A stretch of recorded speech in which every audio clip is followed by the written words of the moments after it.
Oh, I was born September the 8th, 1950, in Baltimore, Maryland. My parents' names were, I'm a junior, I'm James Upshur McClammer Jr., and my father's name is James Upshur McClammer, Upshur, kind of an unusual name. And my mother's name was Alma Doris Oberholzer. She was basically a Mennonite Quaker, and my father came from Scotland. And just to put things in perspective, his sort of narrative was fear God and fight, and my mother was peace at any price, and what they learned from their legacies, based on their ancestors. My name is Sharon Morisi, and I am, it's today's date is the 21st of March, 2014, and we're talking in our home in Charlestown, New Hampshire. And I was born, as Jim already said, in Dundalk. I'm the oldest of 4 children. And my father was originally from New York City, and my mother grew up in Wheeling, West Virginia, Bel Air, Ohio, which was right across the river from Wheeling, West Virginia. And her mother had been divorced, and when her mother remarried, he moved the family to Baltimore, again because of the steel company, and he worked down in the steel company. So my mother came to Baltimore when she was about 12 or 13 years old. My father came to Baltimore from New York City when he was 16 years old. He graduated early from high school and went into the Army, went into the service. He was a Marine at a fairly early age. And when he got out, they were already down in Baltimore by then, I think. So, and he started working, after a number of different other kinds of jobs, he started working on the Patapsco and Back Neck River Railroad that hauled the steel for Bethlehem Steel. There was a total of 6 children in my family. 2 of my sisters are half-sisters. My mother had been married several times before she married my father. And when they got together, my mother had 2 daughters by a previous husband, Glennis and Annie. And then with my father, she had a total of 4 more children. My older sister, Rachel, who's barely a year older, and then came 3 boys, and I was the oldest, and I have 2 younger brothers. And my name is James Upshur McClammer, and my next younger brother was Louis Tobias, and my youngest brother is Byron Alfred. My mother was pretty well read and quite knowledgeable about a number of different things, whereas my father was a farmer from Virginia, went to the 3rd grade. My grandparents were from the northern region of Italy, and my grandmother used to say that the village that was closest to their farm was called Farini d'Ormo. And she was one of, I think, 4 or 5. She was the only girl in her family. Her father owned a farm, and they went back and forth to the United States a couple of times. They were over here at one point. My grandmother went to 4th grade here, and then her father decided he didn't like it anymore and picked the family up and took them back to Italy. Well, my grandmother had no intentions of staying in Italy, and so she decided that she was going to come over on her own, and she did. Now, she had told me at one point that my great-grandfather had promised that he would leave her the farm if she would stay, that she was his best worker. But she said no, she didn't want to stay in Italy. She came back to the United States. She came over alone. When she was boarding the boat, there was a man who was sending his daughter to the United States, and he didn't know my grandmother, but he entrusted his daughter in her care. And so she took care of this child while they were making the journey over. And when she landed here, she worked in a raincoat factory, I think, for a few years before she married. So she came over totally alone. My father was a general farmer in Virginia. It basically, pretty well even since the Civil War, our family's fortune had kind of gone downhill, and so barely hung on. He had a farm where the Charlottesville airport is today. They actually lost the farm. It was taken to put the airport there. But he went into the Army. When he came back out in World War II, there was very little for him to do in Virginia. So he moved to Baltimore, where the steel mill was, and going, big guns. So he got a job as a laborer in Bethlehem Steel Corporation, and that's just on the east side of Baltimore, down in a little place called Dundalk, where I was born and raised, as well as Sharon. We were raised a street apart. Both of our parents worked at Bethlehem Steel. My father actually as a laborer in the steel mills, and Sharon's father as an engineer on the railroad. Again, these are my grandparents. This is my grandfather. My grandfather's name was Frank. This is my grandmother. Her name was Madeline. This is her cousin Daisy, and I don't know who the other gentleman is. But they married in New York, I believe. And they went back and forth between New York, Baltimore, and Washington, D.C. for a period of years. They had a hard time making ends meet. It was the Depression at that point. They worked in my grandfather's mother's boarding house for a period of time. She ran a boarding house. My grandmother helped there. But Katerina was my grandfather's mother's name, and evidently she was quite a character. She demanded all of their wages, and she demanded the money that my grandmother had saved before she married. And that's when my grandmother said, "We're leaving." So they left that, and I'm not sure where they went, which direction they went in. It might have been when they moved to New York City. And they spent a good many years in New York City. My mother was very active in the church, in a number of different churches.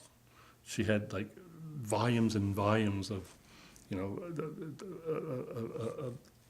analyses of the Bible and the commentaries, and she played the piano or organ in a number of different churches. So she was very tied into religion, whereas my father, I don't ever remember him ever going to church.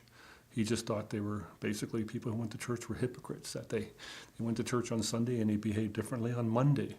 From my perspective, clearly sort of like some of the churches we went to were like the Southern Baptist, and it was the emotional thing, that fear of going to hell, that basically, so I ended up getting baptized and participated in the church and in different organizations on and off for a number of years. And your mother belonged to a number of different faiths as well. But mostly Protestants, Southern Baptists, Nazarenes, Presbyterians. That definitely she wouldn't go to a Catholic church nor to a synagogue. And it's kind of interesting because the two major relationships in my life have been a Jewish girl and Sharon, the Catholic girl. Yep. And it certainly was an adjustment from my mother, where my father didn't care. Mother's name was Joanne Maxine Paglia, but it was spelled Paglia, P-A-G-L-I-A. Because people in Ohio never got it right, they just ended up being called Paglia.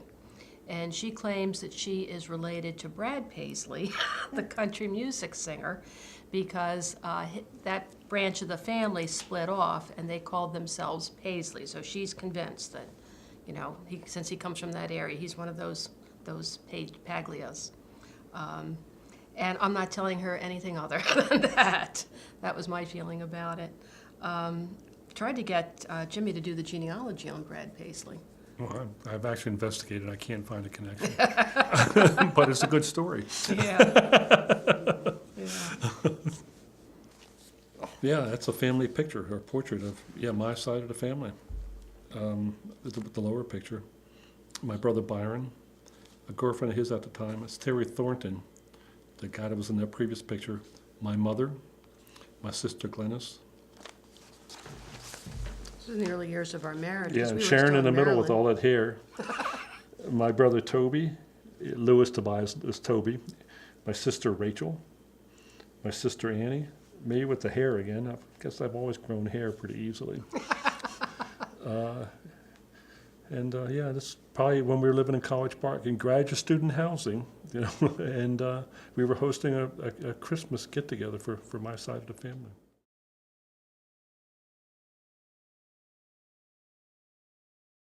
Mr. Veit. Elizabeth Savarese was my guidance counselor, and she had pushed me in a number of different things, including doing a television program on how to do financial aid, and that was a lot of fun. She was also very helpful in terms of getting me college interviews, and in fact, I think she must have been the one to recommend me for this particular college when they came around looking for kids that might be interested in attending.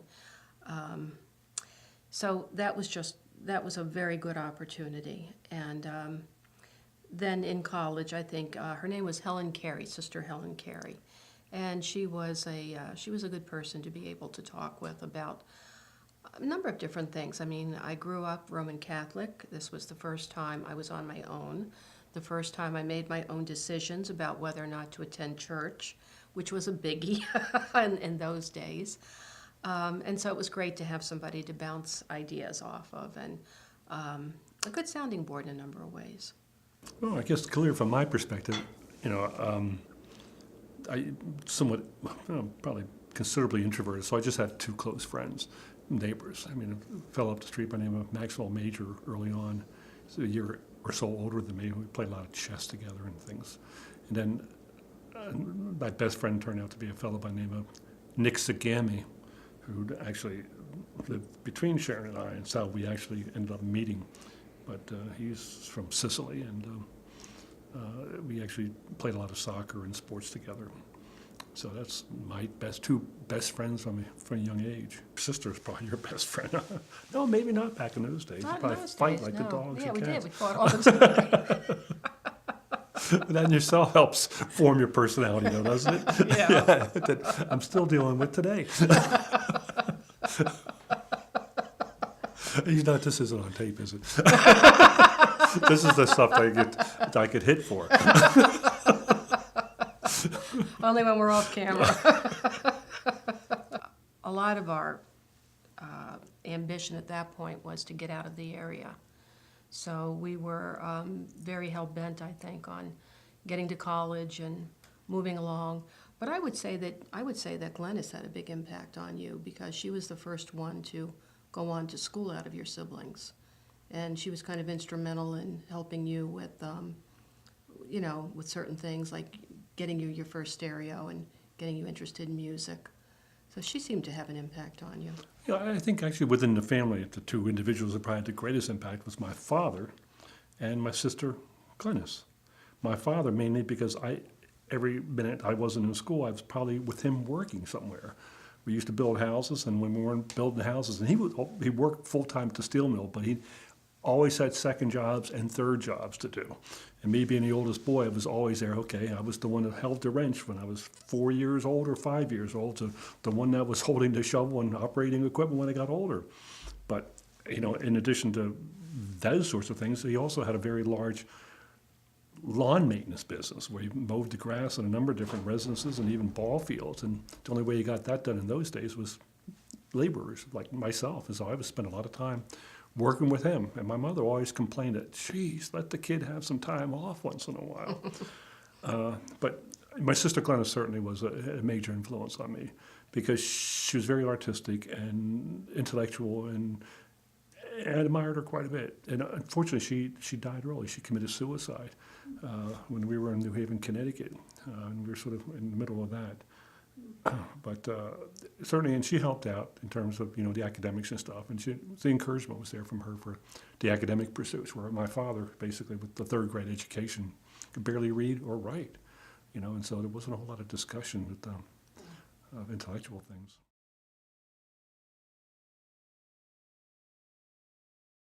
We both went to Patapsco Neck High School. Elementary school, I'm sorry. Yeah, North Point Junior High is where we went to Yeah. middle school. We went to the same high school School. together, Dundalk Senior High School. But didn't know each other. Not at the time. No, not even at though the we only time. lived probably 100 yards apart. Yeah, he was my paper boy at one point in time. Yeah. We didn't know each other, no. It's a big urban community. I remember being a little kid, and I used to hear about this weird family that lived one street over that had all these strange critters in their yard.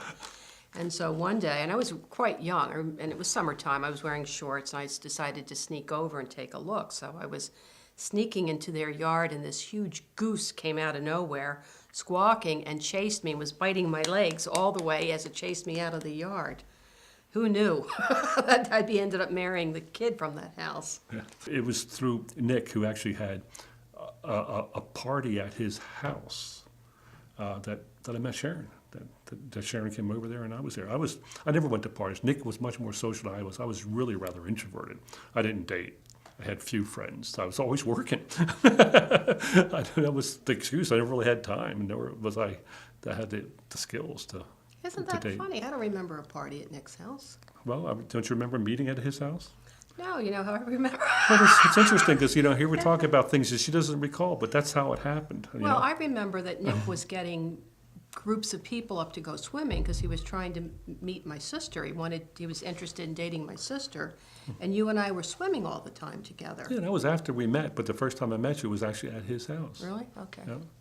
Yeah, so that's I recall that very clearly, My memory is we were swimming. Nick was always trying to get groups of people up because he wanted to hang out with my sister. And after a few times, and we went out to Gunpowder Falls. We'd always go out to Gunpowder Falls and swim. And I remember at some point it was beginning to dawn on me that I had a much better time when Jimmy was there. And then we just started seeing each other. And I remember one of the first times we got together was in Ocean City, Maryland. And I was very impressed because we went for a long walk along the beach. I wasn't expecting to see him there, and he showed up. He knew I was going to be down there, and we must have walked about 40 blocks. And then he bought me a huge banana boat. Remember that, with the ice cream and the whipped cream and all of that? And that, I knew it. This was a man who liked food as much as I did. So that was probably the first time we ever really got together like that. Yeah, and to put it in perspective, we were both teenagers. I was in college. I don't know whether I was a freshman or a sophomore at the time. I was maybe about 18 or 19 years old. And Sharon was like a year or so younger. Mm-hmm. You were still in high school. I was still in high schoal. We met the summer. We got together the summer before my senior year. Yeah. And so, I'd already left home and come back to see my friends, and that's how we met.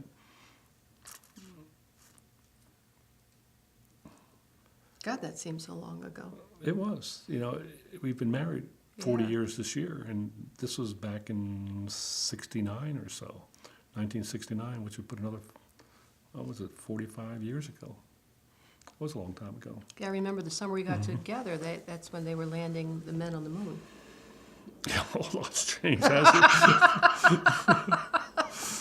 We've seen a lot of change in our life. Probably, we've officially started dating probably in your senior year in high school, right? When, I know we went to, I'm sure if we went to your junior prom together or not, but certainly to senior prom. Mm-hmm. And I always felt like I never really officially dated, that it was always like these occasions where we were in groups together. Because I'm not sure, we used to go to the White Coffee Pot or something occasionally, something like that. We maybe movies occasionally, but we never had much money, so it's not like we're going any place, and I was always busy doing other things off someplace. But, do you remember much about, dating was difficult. When we did spend time together, we spent too much time, and her parents she was always breaking the curfews. Yeah. We're always in trouble. In my household, it was good if there was one less kid around. In Sharon's household, it was, where is she? Yeah, so, it's like yeah, we were always in trouble because we're always coming home late. When you first touch a female or somebody, and all of a sudden you get a different sensation. That was rather pleasant. And so we had a lot of making out these years, and it was like all new for me. And it was something that I'll never forget. Well, I hope not. Well, he was a tall hunk. He was wild looking. He had the long, long dark hair and the big beard. And I'll never forget it because his appearance did not match what was inside. And I'll never forget it because I guess I can tell the story My mother's gone. My father's 88. The kids are old enough to know. But when I was in college, the May Day rallies were going to be going on in the mall, and I was in Kentucky. So 2 other girls and I hitchhiked from Kentucky to Washington, D.C. to be part of the demonstration there. And on the way there, I thought, gee, I should give Jimmy a call. We weren't really involved that much anymore at that point, but I thought, well, I should give him a call while I'm there. So I called him up and I said, meet us at the Washington Monument. It's like us and 3 million other people were down there at the time. Should insert that basically I was going to school 7 miles from the geographical center of Washington, D.C. Yeah. So anyway, my So, my that's former close by. roommate, Sue Lacewell, tells the story. She said, here we are, we're sitting at the base of the Washington Monument with these hordes of people, and suddenly here comes this real tall guy. He's got a full head of dark hair. He's got this long beard. He's got this fringe leather jacket. He's got the knee-high boots with the fringe hanging off of it. And I'm looking up at him, and she said he looked like he was right in the middle of the demonstration. She says, and I looked up at him, and he comes over and he says in this little squeaky voice, hey, Sharon, let's get out of here. I really feel out of place. She said, I couldn't believe it. Remember that? Well, I do. Yeah, and I put it in perspective. And my mother wore fringe jackets. My mother was, a marksman. I mean, and she made sure that we learned how to shoot. And she always wanted to live out in the middle of nowhere, and she liked to go fishing and stuff like that. So, and she had her dog named Cochise, and she painted Indians. I mean, she's an eclectic type. I mean, all sorts of things that and they're looking for fossils, and But the fringe arrowheads. jacket at that point in that place had a very different message to it. It wasn't uncommon at that period of Yeah. time. We're talking probably 1970, I guess. It was 1970. Yeah, and I was at the University of Maryland, and our dorm was taken over by the National Guard. General Warfield set up his command headquarters there with Jane Fonda on campus. We had tear gas everywhere, and it's just, to me, it's just not the kind of situation you like to be in the middle of. Not me anyway, because I wasn't that politically savvy. Me, I was happy to be there. Really, I just had other things I was interested in, not revolting against the government. I know, but it looks so funny because you look like you're so much a part of it. And the person says, let's get out of here. So you were attracted to him because he was a tall hunk. He was a tall hunk. He did things. He was interested in doing things. We would go swimming. We would go hiking. Couldn't get him to go ice skating, to save my soul. He never wanted to go ice skating. I don't ever remember an opportunity to go ice skating in Maryland. Patterson Park, there used to be a rink. Yeah, I guess I never used to play soccer down there, Yeah. but never winter sports. But, and he was interested in a number of different things. And he liked to eat. That was the other thing. He liked to eat. He liked Italian food. He liked eating at our house. But I think it was we had common friends. My best friend, Nick Sakami, as I mentioned before, used to date Sharon's sister. And then I started dating Sharon, or maybe somehow the sequence might be out. We used to go to the proms together and stuff like that. So it was a group of people that we were comfortable with. And he went off to the Naval Academy, and I went off to the University of Maryland and some other places after that.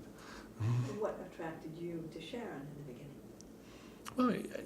Well, she probably maybe suggested is that I really was introverted, particularly when it came to women, that I really had no experience with girls, never dated.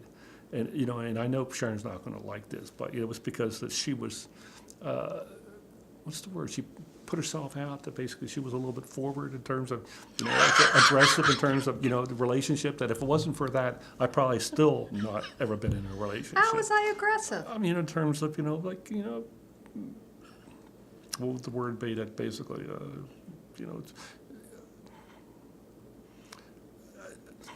interested in establishing a relationship and pursued it.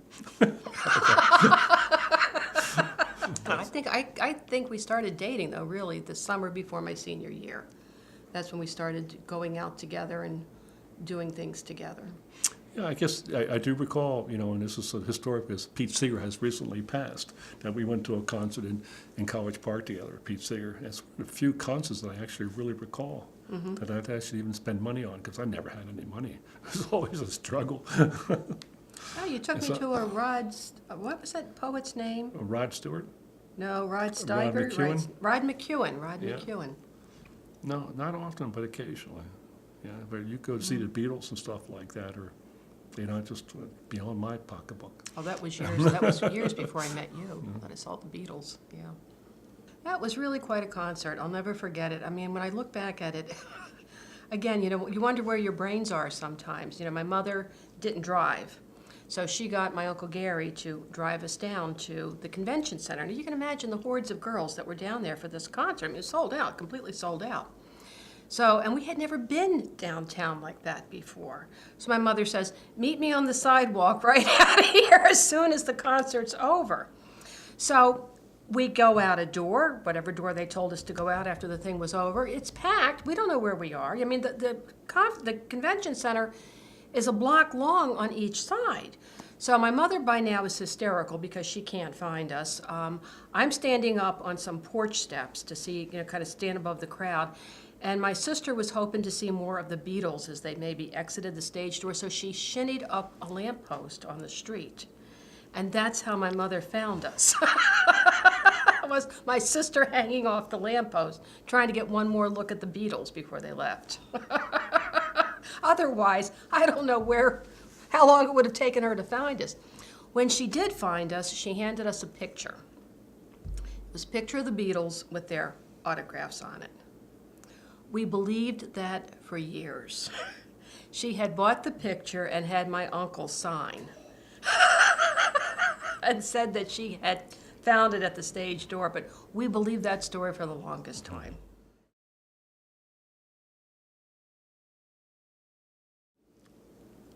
I don't think we ever really got officially engaged. I mean, when we decided to get married, we got married 2 weeks later. And so we had no long engagement. I mean, when Sharon went to college in Kentucky, basically, we broke up for the 4 years or so. And then when she graduated and came home, I broke up with the girl that I was living with, I guess, at the time. And Sharon and I got together, we decided we'll get married, and we got married within 2 weeks. So it was a really short engagement, if you want to call that engagement. And what was the reaction of your families? Oh, they were a little surprised. Oh, you can imagine there was some consternation because, you know, we weren't together that long. And, you know, you're talking about a fairly conservative Italian Catholic family, and, you know, he comes from a family, you know, and again, with this tall, wild-haired, hippie-eyed kind of guy. And he was a student. That was the other thing. He was a graduate student. How in the world were we going to live? And your family? I don't know if it's an issue at all, really, with my family. I mean, I don't remember any response to you from anybody in my family, other than I felt somewhat support from, my sister and perhaps others. But I don't think your mother was too happy about it, but I don't think your mother would have been too happy about anybody, so I didn't take it personally. Yeah, I think in some ways you're probably a little surprised, but in others probably not, because they saw how we'd gotten along when we were together. Yeah. Yeah, as it is now, you know, my father's very close to Jimmy. And every time he calls up here to talk to me, he always has to talk to Jimmy. So they're very close now. Yeah, philosophically, we're very similar, you know, that. But yeah, it was a short, you know, engagement, if you want to put it that way. So I guess few people thought it would really last, because maybe we didn't spend enough time pondering it before we actually did it.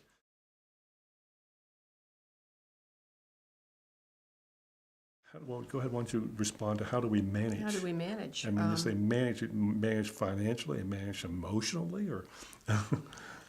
Well, we were lucky in a number of respects. This was the good old days when graduate students had support. And so we lived in graduate student housing, which gave a major rent break to people. And we lived right off campus. So there were a lot of things to do that really didn't cost a lot of money. I picked up temporary jobs for a while until I landed a permanent position. One of the temporary jobs I had was really neat. I was working in the University of Maryland apiary. So I had an observation colony of bees right over my desk while I worked. And that kind of really sparked an interest in bees. And I had said to him at one point, if we ever have land, I would like to be able to keep bees. And we tried keeping bees in New Haven, Connecticut while we were there. And we lived right across the street from Edgewood Park, so they sprayed malathion every year in the park, and it would ultimately end up killing off the bees. But we have bees now. And, Keeping bees for better than almost 30 years. Yeah, Yeah. yeah. And, and again, it seems like Sharon doesn't have as much interest in them these days as she did back then, but she likes the honey. Yeah, I sure do. No, I mean, it was different. I mean, school provided a sort of safe environment for me. It also paid me to go there, you know, which was fortunate because I'd gotten tons of scholarships. And you know, with the reduced housing costs, we actually spent a lot of time in graduate school, probably more than I should have, longer than I should have maybe, but we were able to exist that way. And it was an interesting environment to be in, which is right outside of Washington, in the suburbs of Washington, D.C. What I studied when I went to college was I was interested in biology. When I was a kid, you know, lying in my bedroom, listening to the traffic going up and down the street. I mean, because it seemed like it never ended, even at 2 o'clock in the morning. I always wanted to be out in the middle of nowhere, okay, and with the trees, like be a forest ranger or something like that. So I started out studying like something like forestry. Then I went into forest ecology. Then I went into biology, and then I went into botany. Okay, and it kept on sort of moving. And then I got an opportunity to work with the Smithsonian when I was an undergraduate. Basically, they were looking for somebody to do some field work out in Montana. But at the same time, I had to do a little study program. So I had to write a grant. And I got a grant from the National Science Foundation to do a study of the ecology of the lodgepole pine trees on Mount Morisi in Montana, which is the northernmost entrance to Yellowstone National Park, yeah.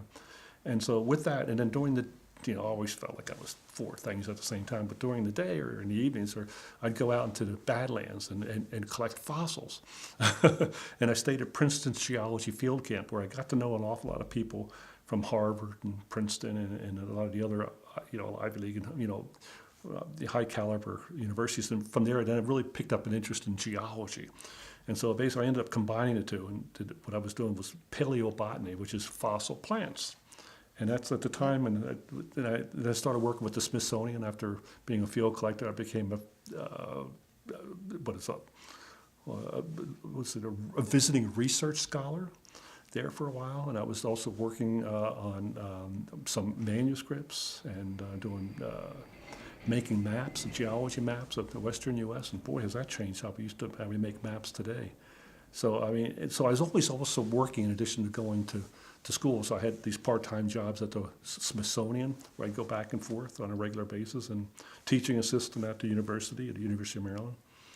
And that's how it sort of made ends meet. And that sort of interest kept going for a while. And I finally finished my thesis at the University of Maryland, which was a big smash, big hit. Took me 5 years to do it. Smithsonian paid for my research. I studied a flora on the west coast of Oregon, where I collected the fossils. And even to today, probably it's definitive in terms of, you know, that first document that showed when the onset of seasonality in our climate occurred. So from there I started getting interested in climate, because I was able to look at fossil floras through time, look at the stratigraphic section, date them, and then figure, hey, it changed from a tropical one to a temperate one. So I was able to look at the changes in climates through the past. And then when I started looking at it with sort of latitudinal zonation, I was able to figure out when seasonality began, and that was at the Oligocene-Miocene boundary.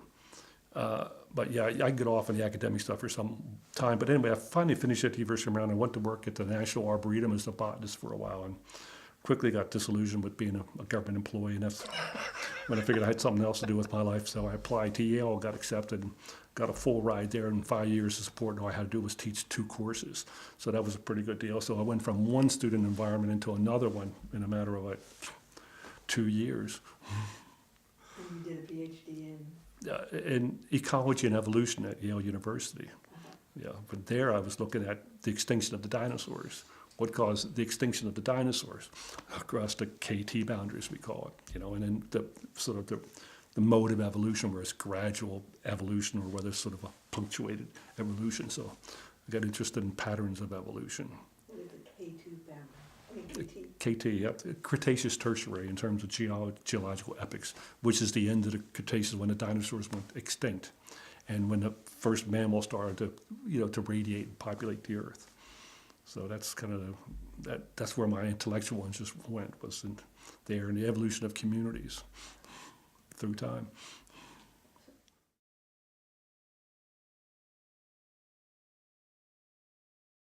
Yeah, that's what it was too, wasn't it? 2 weeks. It was only a couple of weeks, that's for sure, yeah. We talked about the priests and how they wouldn't marry us in the Catholic Church because me being a heretic. Well, that's not quite the case. They But I'm do not marry sure. heretics, but they wouldn't marry us because we didn't want to do the pre-Cana lessons. Yeah, So we didn't want to time. wait, yeah. They said, "What? Are you pregnant?" Yeah, they were worried I was pregnant because we wanted to get married. But I said, no, I don't want to wait. You know, we're talking about 3 more months to do pre-Cana lessons. I couldn't see the point of that. But you can see the dilemma. Sharon just got back from college.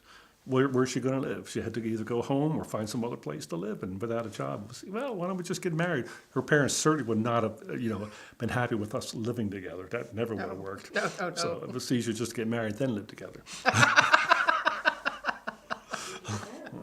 We got married, well, we couldn't get married in the Catholic Church, so we got married in a little Baptist church that was down the street from where both of our families lived.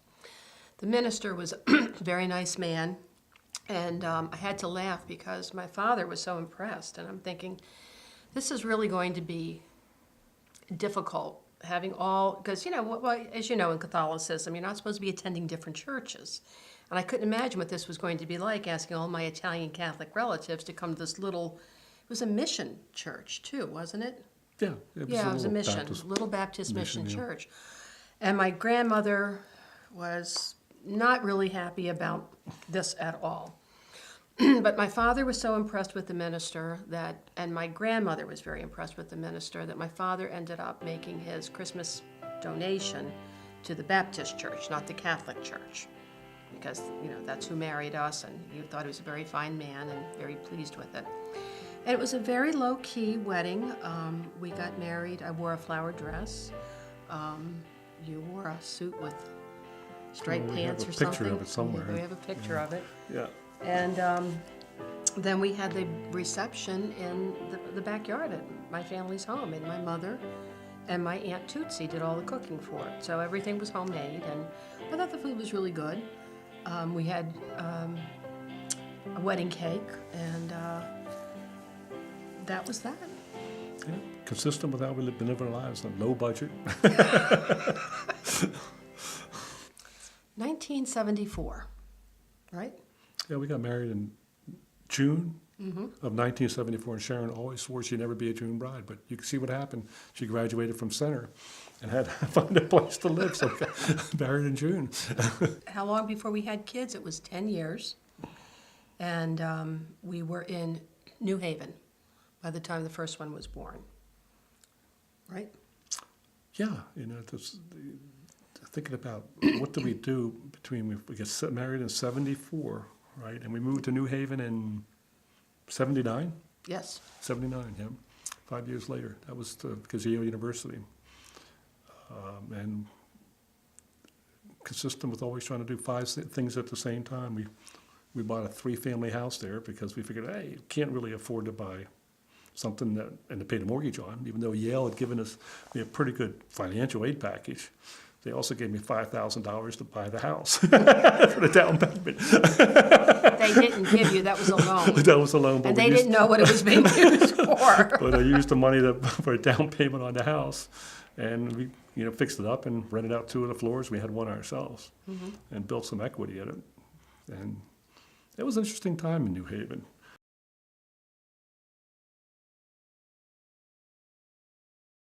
Jamie was born August 1984, and it was funny because he was born with bright red hair, which was something neither one of us was really expecting.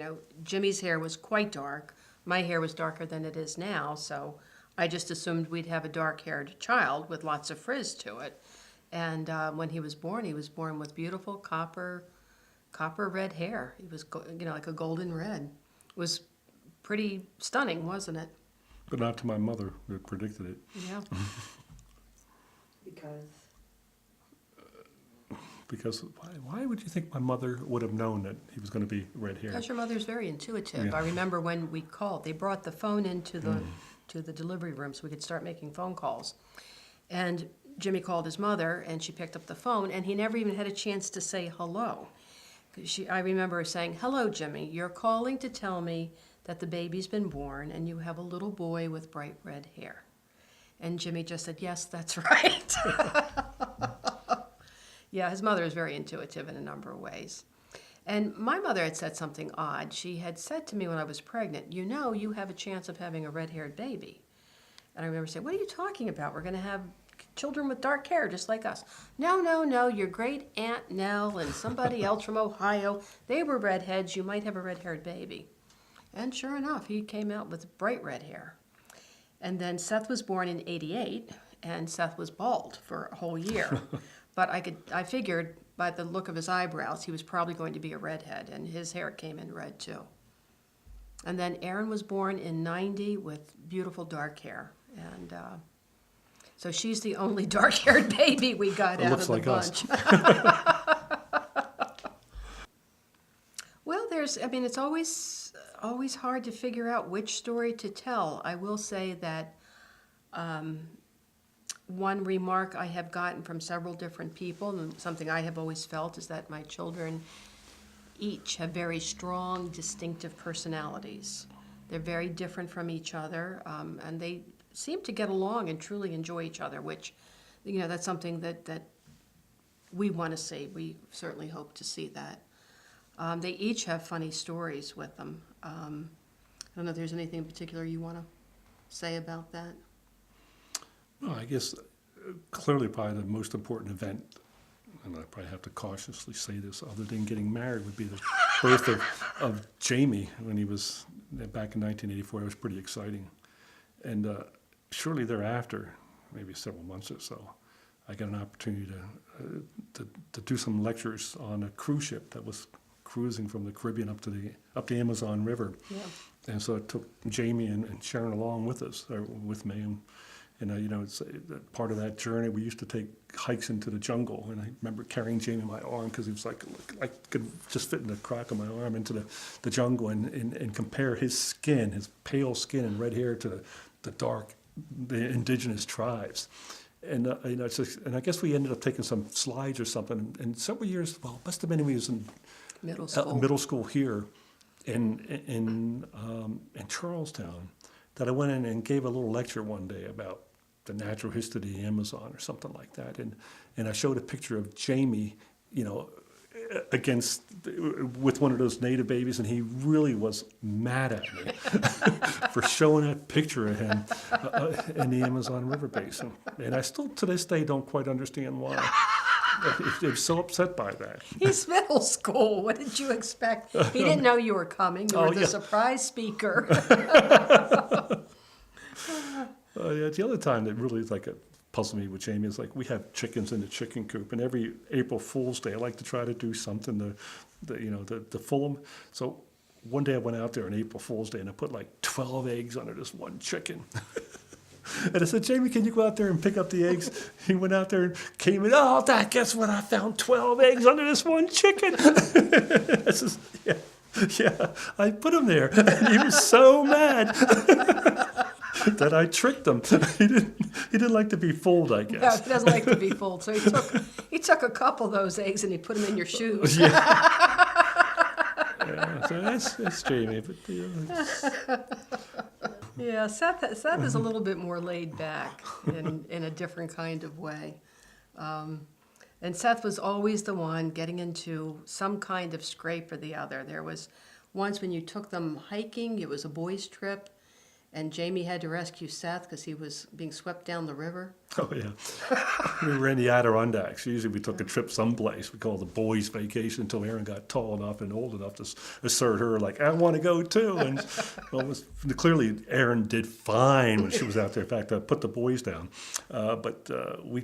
This was one where we took a canoe, and we were up in the Adirondacks going, from lake to lake. And Seth got it in his mind to jump into the canoe and start paddling around a little bit, but he got caught in a current on one of these streams, and he started to be taken over this cliff. Yeah, when Jamie grabbed him or something, right? They're calling for Yeah, you. called me. He said, Dad, coming, help! Here goes Seth falling over the cliff. But Seth has always been in precarious situations. Jamie's cautious, sits back and observes. Seth is a football player. He puts his head first and gets beat up, so he's always out there on the edge. Yeah, he's a snowboarder too. Yeah. He does, all kind of flips and things on the snowboard. And once he fell out of a tree and ruptured his spleen, was in the hospital for a week, and then had a long recuperation period at home. But he's the one. Seth is right in the middle of everything. Yeah. Jamie was a little bit more shy and inhibited until he reached, I think, high school and college, and then started becoming a little bit more social. And playing tricks on all of his friends. Yeah. And Erin was always a social butterfly. She was loved her friends, loved her cats, loved being in the middle of parties, liked a lot of different things. And when she was real little, there was every Saturday after breakfast, she'd take the cat upstairs, and she had a chalkboard and books, and she was teaching the cat how to read.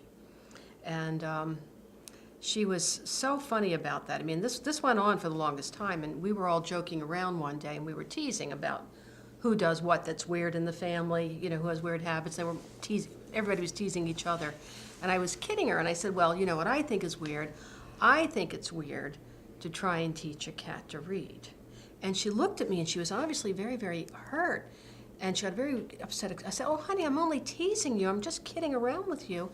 And she was only about first grade or so, and I remember saying, well, I'm certainly glad to hear you say that, because she really has learned quite a bit this year. But Erin... It's a free spirit. Erin's a free spirit, and she does things her own way. She comes to things on her own terms, and it's never been any different, has it? Yeah, and stubborn, it's on her own terms. That's exactly it.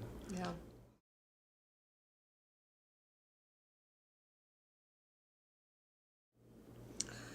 Well, I certainly hope they maintain some semblance of family. In every, even now I'll say, have you called your brother? Have you called your sister? Have you been in contact? Because I do think that that's important, and I will say I do think that they have a certain sense of that. Every year, my family has the annual crab feast, where everybody goes back to Baltimore, and we have the crabs. My father is the one that started this. He pays for the party, pays for the crabs and the beer and the rest of it, and we have it at my brother's house. And the kids really seem to make an effort to be there, and they really seem to look forward to it. In fact, Seth had a choice one year, since he's out in Colorado now. He could only afford to come back once. It was either going to be for the crab feast in August, or it was going to be for his cousin's wedding in August. Pick one, and he chose the crab feast, which, I thought was kind of nice.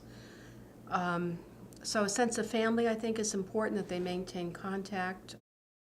This was a picture taken about 2 years ago, soon to be 2 years. This is a picture of my sister and I making the infamous tortelli.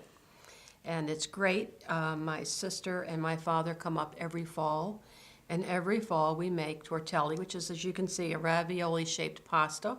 It is stuffed with spinach, Parmesan cheese, ricotta, eggs, some spices, and we make it up. It takes us about several hours to do it during the day, dry it, and then put it in the freezer, and this is Christmas dinner every year. And my sister is quite good at it. My father's sort of retired to be the quality control supervisor at this point, but they come up every fall, and we have a good time. I think we've really worked hard to try and develop a sense of how important it is to have some personal integrity and honesty, and to develop their talents, to develop their skills, because it's good for them, but also because they need to learn to take care of themselves and be independent, and they are independent, that's for sure. I don't know if you have anything you want to add to that? I think probably, this sense of altruism, that indeed you should be doing things for someone else rather than just yourself. I think it's something I really try to instill in them. It certainly has come through clearly in Jamie, with the work that he does and how he cares about the environment and other people. And I think Seth is the same way. But, next to that really is like keeping the relationship with the family, with your sisters and brothers, and being able, available, and help out, which is something I really cherish, and they're able to do it. In fact, I'm just so pleased. In fact, they really do seem like one of the most important things for them is when we get together, maybe an annual or semi-annual basis, to sort of have a little family vacation. And I guess one of the things that I really do cherish is like having those family trips together, whether it be in the Adirondacks or to Scotland or Italy or whatever, wherever we've been. It's always been important that they're infused with like some sense of what the rest of the world is like, and that don't be so narrow, because we grew up in a little village like Charlestown, New Hampshire, realize this is not what the rest of the world is like. It's rather diverse. Yeah, and they really seem to have taken to that. I mean, Jamie's traveled on his own. Seth is more out west than any place else. But Erin has said that she wants to go back to Europe, and we were talking about it, and she said something about the trips that we took her on in Europe, and she said, yes, I was too young to truly appreciate all of it, so I really want to go back and revisit it. But she went, after she graduated from high school, she went to Germany with her friend Maria, whose father lives in Germany, and they got on bicycles and they went to the concentration camps and they toured other areas, and she does seem to be interested, and Seth certainly seems to be interested in exploring different parts of the country. So it's, that's one nice thing, and I know that that was always some of the nicest times we spent together as a family is when we did the trips. Everybody seemed, they're squabbling and bickering and everything else when you're at home, but suddenly you get somewhere else and everybody behaves. And yeah, they just fall in they're a nice little unit when we try to get things accomplished like that. I remember the people in Paris, I think it was, watching us when we were trying to catch the train and the subway. We were on a subway. We were trying to get somewhere, and we had all the kids. We had our luggage. We had to get to the hotel, and every kid was carrying their luggage, and people are just watching us because the stop came. Jimmy would get off, and the kids would all line up behind him with their luggage, and I would take up the tail to make sure we didn't lose anybody before the doors shut. So it was just kind of funny like that. Yeah, that's the best times, really, I think, when we were doing things like that. But, even locally, though, we have a piece of property in Cornish, which we call the Mountain. And on top of it, we have a cabin that the boys and I built when they were probably 6 years old or something, or very young. And over the years, we've built the roads up there. We've the Woodland Access Road. We've actually logged it. We've taken the logs out, and we've gotten a portable sawmill. We've cut them into boards, and we've got 30 to 40,000 board feet of lumber sitting up there now. And at the same time, we've gone up and down the Connecticut River, camped up and along there. And so it's like doing these things together. It's not necessarily work, but it's it's things that we enjoy doing. And I think in the long run, as I do, I appreciate the fact that I was able to learn how to do an awful lot of things for my father because I did work. And I think that I've sort of passed some of this sense that they can do on to them because we've built so many things, whether it be that cabin on the mountain or the house that we moved over to Louise's or the projects that we've done around here. And so they've had a wide sort of variety of experiences, not only with their hands, but also intellectually, in terms of challenging them, in terms of trying to understand anything from continental drift to philosophy.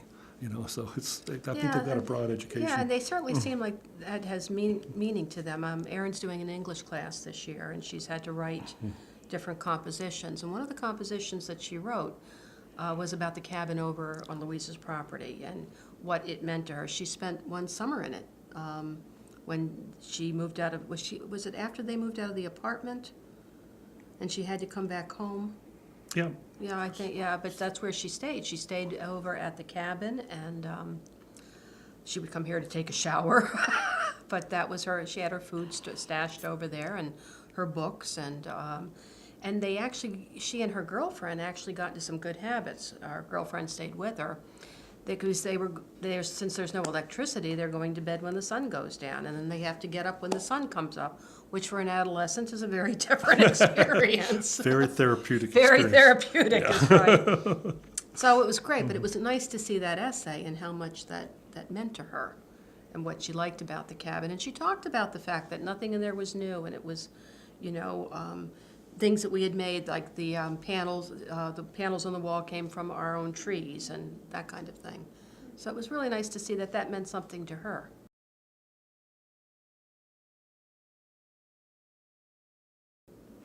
Well, I think this discussion we're having is like it helps me sort of relive the things that have gone on, because I don't spend much time at all pondering the past. I'm always forward thinking in terms of what do I do next. And it just gives me a feeling of how rich our lives have been together, and how important it has been for me to be in a relationship for 40 some years now, and how much we've experienced. And it's been, I have to say, very fortunate and very good. That it's been good times. We've been lucky not to have any major disasters that so many other families have experienced. Oh, yeah, yeah. Mm-hmm. I mean, we think about the struggles we've been through with our own children, and then we look at other people's struggles and realize really not so bad at all. We've always tried to help out when, like, my sisters maybe got in trouble, like with my sister Annie when she was institutionalized, and her daughter, an adolescent, needed a place to go. We took her in, and we tried to do what we could, and so we've shared sort of like the troubles of other people. But as a family unit, we've been actually quite fortunate to not have much of our own. Well, it's a very powerful experience because Jimmy's right. We kind of keep moving. We don't really sit and reflect too much. So I think it's one way to reground yourself in terms of what we have accomplished in some ways and what has been important. And it was really interesting to listen to Jimmy talk about, the impact his father had on him, because in some ways I hadn't heard you talk like that before about your father. Your father could be a very difficult man at times. There was a lot he didn't understand. There was a lot that he didn't tolerate. I mean, I remember him coming home one day a little early from work, and your brother Byron was in the house with a bunch of kids drinking beer. And I happened to be around at the time, and all I remember is this explosion and kids jumping out of the house and running, and your father bellowing. Yep. It's something I learned, took me a long time to get away from, is that yelling, that loud voice. Mm-hmm. He didn't have the vocabulary, but he certainly had the volume to make up for it. Yeah. But it's great. But I think it's really great for you to be able to look back and see the positive stuff that you got out of all of the difficulties that went on at that time, and that there's a meaning to some of this. Well, overall, we reflect back, and we can characterize it as being sort of a bad experience or something that helped us move forward, into where we are today. And I'm quite happy with where I am, and what I've accomplished in my lifetime. And I still feel I've got a few more years to go. The question is, what do we do now? It's always the issue. Now, what do we do? What do we build next? What do I work on now? What's the next project? Yeah, what's the next project?